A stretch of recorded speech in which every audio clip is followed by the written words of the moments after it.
When we imagine the Middle Ages, visions of knights, castles, and strict piety often come to mind. But what about something as fundamental as human intimacy? The reality of sex, love, and relationships in medieval Europe is often shrouded in misconceptions, fueled by modern assumptions and sensationalized portrayals. Was it truly a time of prudish repression, where pleasure was forbidden and only procreation mattered? Or were there surprising facets of desire, humor, and societal norms that defy our expectations? This journey aims to separate historical fact from persistent myths, revealing a complex and often contradictory picture of medieval sexuality. Contrary to popular belief, the Church's stance on sex wasn't simply sex-negative. While it certainly emphasized procreation and condemned acts outside of marriage, its views were more nuanced than often portrayed.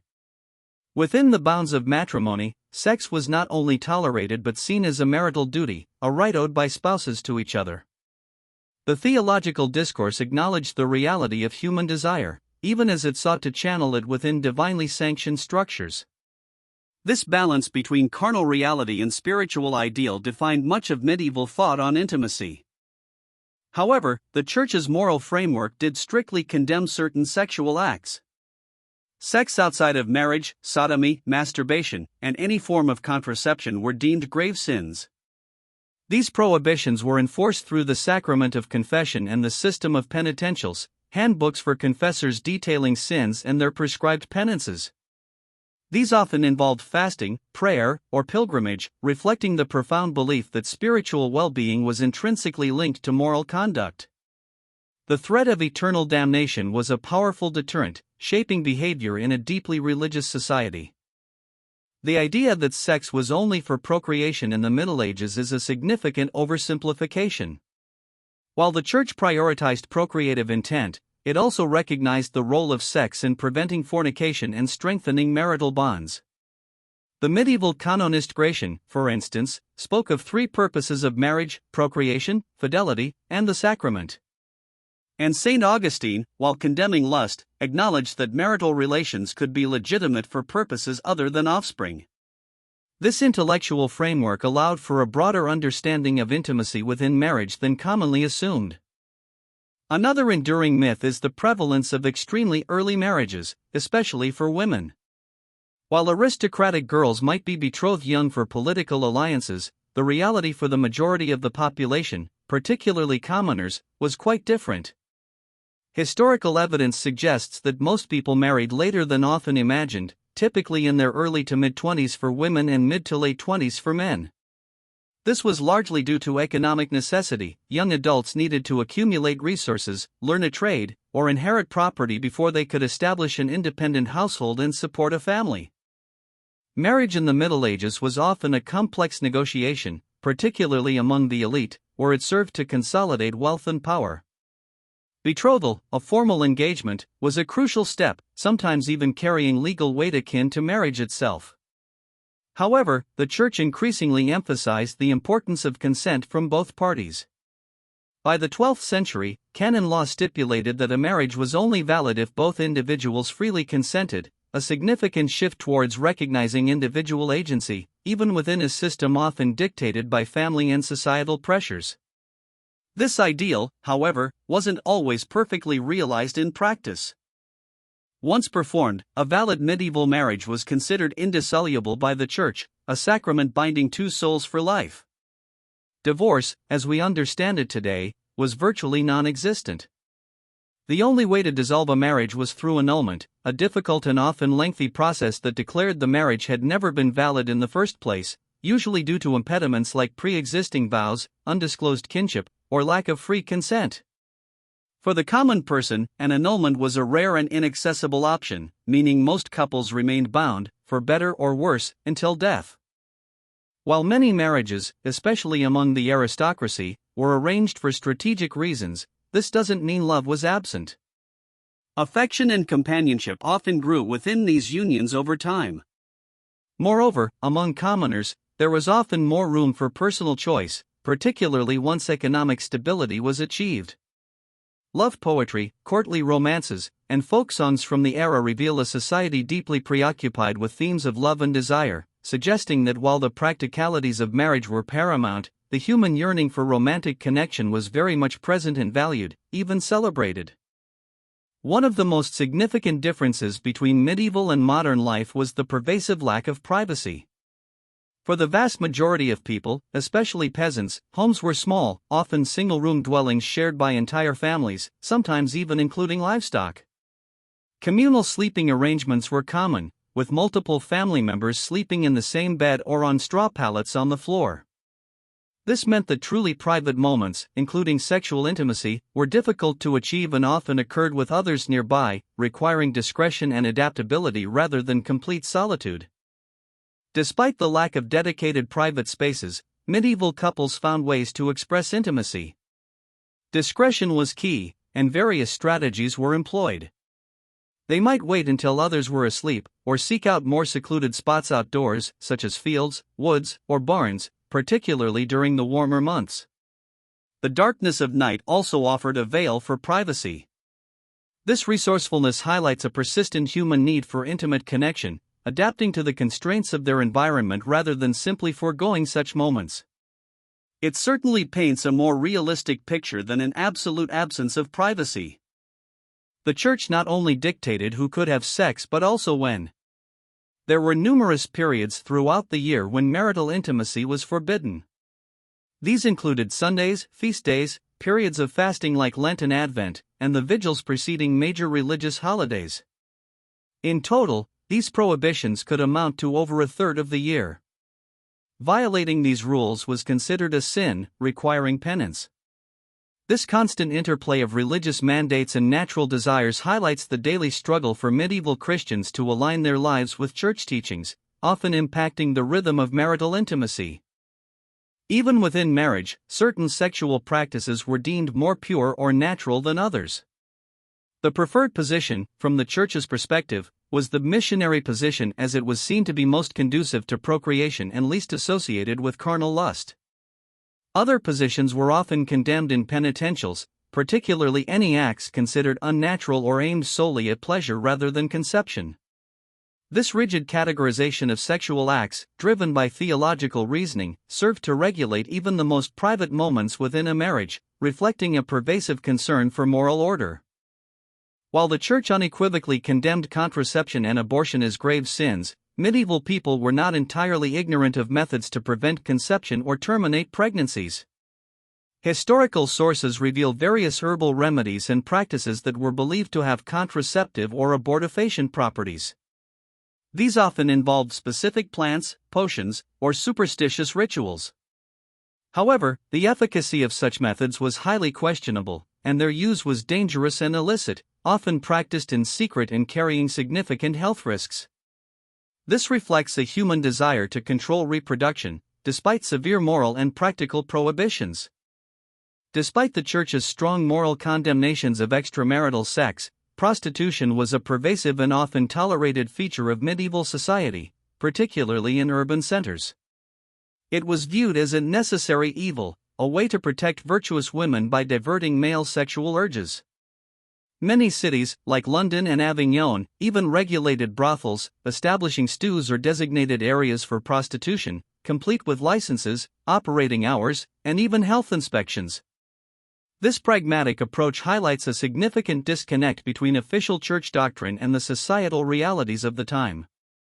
The regulation of prostitution often involved attempts at segregation. Prostitutes were frequently required to live in specific districts, wore distinctive clothing, or were forbidden from openly soliciting in certain areas. While this aimed to control and contain their presence, it also served to marginalize them socially. Despite their legal, albeit often precarious, status in some cities, prostitutes occupied the lowest rungs of society, often vulnerable to violence and exploitation. Their existence, however, underscores the practical complexities of medieval morality and social order, demonstrating a degree of state involvement in managing sexual activity.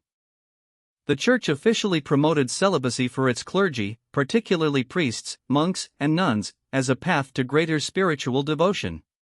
However, the enforcement of celibacy varied significantly across regions and centuries. Historical evidence, including church records and papal decrees, reveals that clerical celibacy was often violated. Many priests had concubines, sometimes even married in all but name, and fathered children. This demonstrates the persistent tension between an idealized religious standard and the realities of human nature and local custom. Reform movements periodically attempted to crack down on these practices, with mixed success.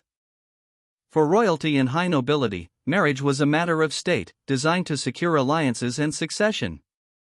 To ensure the marriage was consummated and thus legally binding, and to prove the bride's fertility, elaborate bedding ceremonies sometimes took place. After the wedding feast, the couple would be publicly escorted to their bedchamber by family, courtiers, and often even clergy, who would offer blessings. Witnesses would then attest that the couple had been left alone to fulfill their marital duties, sometimes even examining the sheets the next morning. These were not opportunities for voyeurism, but solemn, public rituals ensuring dynastic legitimacy. These bedding ceremonies, while seemingly intrusive, served a vital political and legal function. In an era where legitimacy was paramount, particularly for kingship, proving the consummation of a marriage was crucial. It confirmed the union, made any offspring legitimate heirs, and secured the political alliance sealed by the marriage. The public nature of the ritual underscored the importance of the union to the entire kingdom, not just the individuals involved.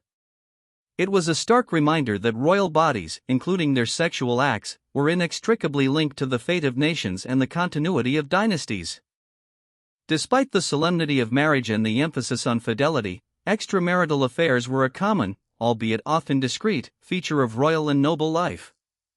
However, a significant double standard existed. For men of power, mistresses and illegitimate children were often tolerated, sometimes even acknowledged, though never legitimate heirs. For noble women, however, adultery carried far more severe consequences, potentially leading to social ruin, disinheritance, or even accusations of treason, as it could introduce uncertainty into the line of succession. This unequal burden highlights the patriarchal structures deeply embedded in medieval society. Lest we imagine the Middle Ages as utterly devoid of levity, evidence suggests a rich vein of sexual humor and bawdiness permeated society. Medieval literature, from Chaucer's Canterbury Tales to Fabliau's, is replete with double entendres, clever jokes, and explicit situations. Visual art, particularly marginalia in manuscripts and carvings on misericords in churches, often depicted grotesque, comical, or overtly sexual scenes, sometimes even mocking clerical authority.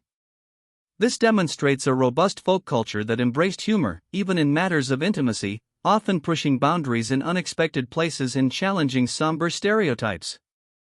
Beyond explicit jokes, medieval art also engaged with erotic themes and fertility symbolism, often in ways that surprise modern viewers. Sheelan-igigs, grotesque female figures displaying exaggerated genitalia, found on medieval churches and castles, are a prominent example. While their exact meaning is debated, they are often interpreted as apotropaic symbols warding off evil, or perhaps as fertility goddesses from pre-Christian traditions absorbed into the new faith. These examples challenge the notion of a universally prudish era, suggesting a complex interplay between sacred and profane, often expressed through powerful visual imagery. Just like today, sexually transmitted infections were a reality in the Middle Ages, though medical understanding was vastly different. Syphilis, in particular, made a dramatic appearance in Europe in the late 15th century, becoming a terrifying epidemic. Other diseases, now recognized as gonorrhea and herpes, were also present, though often misdiagnosed or attributed to various other causes, including divine punishment. Lacking effective treatments, these diseases could cause debilitating suffering, disfigurement, and death, highlighting the serious risks associated with sexual activity in an age before modern medicine. Beyond STIs, childbirth itself was an immensely dangerous undertaking for medieval women. Maternal and infant mortality rates were exceptionally high due to poor hygiene, lack of medical knowledge, and complications during delivery. Many women faced repeated pregnancies, often leading to physical exhaustion and early death. The average life expectancy was low, but for women, the risks associated with reproduction were a primary factor. This pervasive danger underscored the inherent vulnerability of women's bodies in an era where fertility was highly valued yet medically perilous. Medieval medical theories, largely based on ancient Greek and Roman humoral theory, also influenced perceptions of sex. It was believed that sex was essential for male health, as retaining seminal fluid was thought to lead to illness. For women, sex and orgasm were sometimes considered necessary for conception, although this was a debated topic. These theories, while scientifically incorrect by modern standards, frame sexual activity within a broader understanding of bodily functions and health, integrating it into the prevailing medical worldview rather than exclusively spiritual or moral terms. It's crucial to remember that the Middle Ages spanned 1,000 years and encompassed a vast geographical area, from Scandinavia to the Mediterranean, from Ireland to the Byzantine Empire. Consequently, sexual norms and practices were far from monolithic. Urban centers often had different social structures and opportunities than rural villages. Laws and customs varied by kingdom, principality, and even local lordships. While the overarching influence of the Church was a unifying factor, specific interpretations and everyday applications of its doctrines could differ significantly, reflecting diverse cultural landscapes. The contrast between urban and rural life profoundly shaped sexual norms. In bustling medieval cities, anonymity offered more freedom, and the presence of brothels and diverse populations often led to a more pragmatic approach to sexuality. Rural communities, by contrast, were often more insular and tradition-bound, with tighter social controls and surveillance from neighbors and local clergy. However, the lack of privacy in rural homes meant different challenges for intimacy. These distinct environments fostered varying attitudes and behaviors regarding courtship, marriage, and extramarital relationships. Social class also played a critical role. For the aristocracy, marriage was primarily a political and economic tool, with little room for personal choice, though their wealth afforded them greater discretion in private affairs. For peasants, marriage was essential for labor and family survival, with economic viability often delaying unions. While the Church's rules theoretically applied to all, the practical enforcement and social consequences of transgressions often differed based on one's position in the social hierarchy. These class distinctions created layers of complexity within the broader medieval sexual landscape. Many enduring misconceptions about medieval sex stem from projecting modern sensibilities onto the past, or from focusing too heavily on prescriptive texts without considering actual practice. The idea of a Dark Ages universally devoid of pleasure, or where women were entirely voiceless, ignores the rich tapestry of evidence that reveals human desires, compromises, and expressions of intimacy. It's vital to approach this history with an open mind, recognizing that medieval people, despite vastly different social and religious frameworks, were complex individuals navigating their world with ingenuity and adaptability. Our understanding of medieval sex and relationships comes from a diverse array of historical sources. These include church documents like penitentials and canon law, which lay out prescriptive norms, legal records, which detail disputes and transgressions, literary works such as romances, fabliaux, and poetry, offering glimpses into idealized or humorous scenarios, and visual art, from illuminated manuscripts to architectural carvings, which can reveal cultural attitudes. Piecing together these fragments allows historians to construct a more accurate and nuanced picture, moving beyond simplistic narratives. Ultimately, sex in the Middle Ages was not just a biological act, it was deeply intertwined with identity, social status, and spiritual salvation. It was regulated by divine law, negotiated through societal customs, and experienced within the intimate, often unprivate, confines of daily life. For medieval individuals, their sexual lives were a constant negotiation between church teachings, communal expectations, and personal desires. This multifaceted reality challenges us to look beyond simplistic Dark Ages narratives and appreciate the rich, complex humanity of our medieval ancestors. By examining documented historical evidence, we can move past common stereotypes that paint the Middle Ages as solely prudish or brutal. While life was undoubtedly harsh by modern standards, and the Church held immense influence, human relationships and intimate desires persisted. Medieval people laughed, loved, sinned, and sought connection, often finding ingenious ways to navigate the constraints of their world. Their experiences, while different from ours, resonate with the universal aspects of human nature, proving that even in the distant past, intimacy was a fundamental and complex part of existence. This deeper dive reveals that the reality of sex in the Middle Ages was a profoundly human story. It was a story of individuals grappling with faith, societal expectations, personal longing, and the physical realities of their bodies. From the solemnity of royal bedding ceremonies to the bawdy jokes shared in a tavern, from the strictures of canon law to the illicit encounters in a city stew, medieval sexual life was vibrant, varied, and, above all, real. It was a reflection of a society that, despite its distance in time, wrestled with many of the same fundamental questions about love, desire, and morality that we still face today.